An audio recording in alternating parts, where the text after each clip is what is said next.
Hey guys, how's it going? Toby here, and welcome back to a brand new video here on my channel. And today we're going to go with a squad builder in the 4-1-2-1-2 formation for around about 150,000 coins. So it's a little bit more expensive than the past three, but I wanted to try something that was actually really solid instead of being perhaps a little bit more interesting. So I really hope you like this one. This one's a very good team. Now before we get started, if you're looking for a place to get some coins, check the link in the description for the fifashop.co.uk, a really awesome website, and if you use the code Toby10, you get a discount of every single one of your orders, which I think is absolutely brilliant. So let's go on to this team.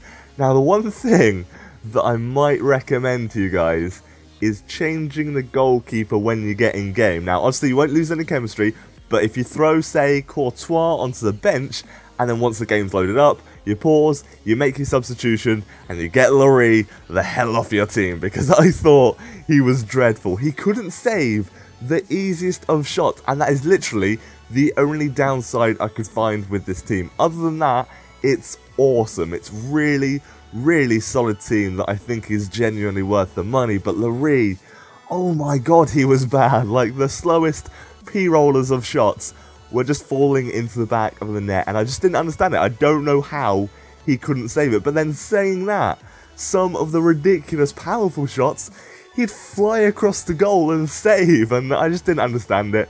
Royce is our left mid, an absolutely unreal player on this game. So quick, so good at dribbling.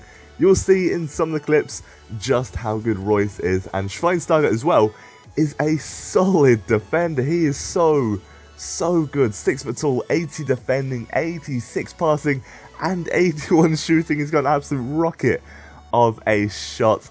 And then on the right hand side, we're going to go with Pepe now. I think Pepe's incredible for the price. So 1,100 coins with the chemistry style for someone 4-star skills, 4-star weak for 84 pace, 75 shooting, and 76 passing. I think that's awesome. Then Marquinhos is going to be our centre attacker mid. I don't think I've used him at Cam before, but he's really good. 83 passing, 83 dribbling, and 78 shooting.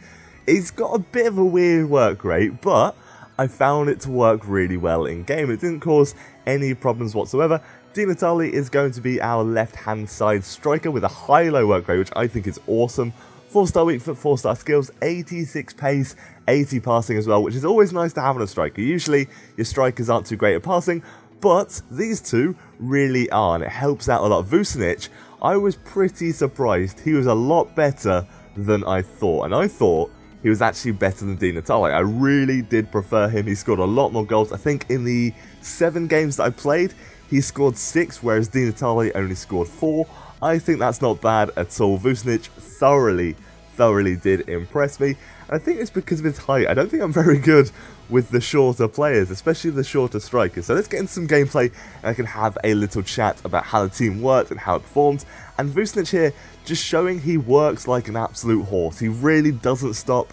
He's always pestering the opponent's defenders, and it works so well. His dribbling is really solid as well. I was really surprised. I think I didn't expect it, because he's obviously 6'1". I really didn't expect him, but he's all over the place. He passed that ball off to Pepe, and then was straight into the box and got the header off. I think that's absolutely brilliant. A really awesome player. And Royce as well. Royce was absolutely outstanding. So quick, and people kind of expect you to just pass it off or perhaps cross. Like in this situation here, he clearly thought I was going to cross. I'm completely gone and in a position where I can just score so simply. And Marquinhos here showing how good he is on the edge of the box. Just roulettes in and then smacks it in the back of the net. A really clean finish there. And the formation was good. Now, it took a little bit of getting used to, because I found it difficult, and Laurie really made that difficult, because my opponent was scoring quite a lot of goals, and I had to try and outscore them simply because Laurie was awful. But once I got used to it and found a way to defend properly, and I was scoring a lot more, and Di Natale there with a nice little finish. It was a good team, a really good team. I'd give it a higher score than 8.5 if Laurie wasn't the most awful keeper that I've ever used. But like I said, throw in a substitution and he won't lose any chemistry, and he still gets to use the awesome team, which I think is superb. Now that does wrap up this video. If you haven't already, subscribe for some more videos from myself, and thank you so much for watching, guys. Take care, have an amazing day, and goodbye.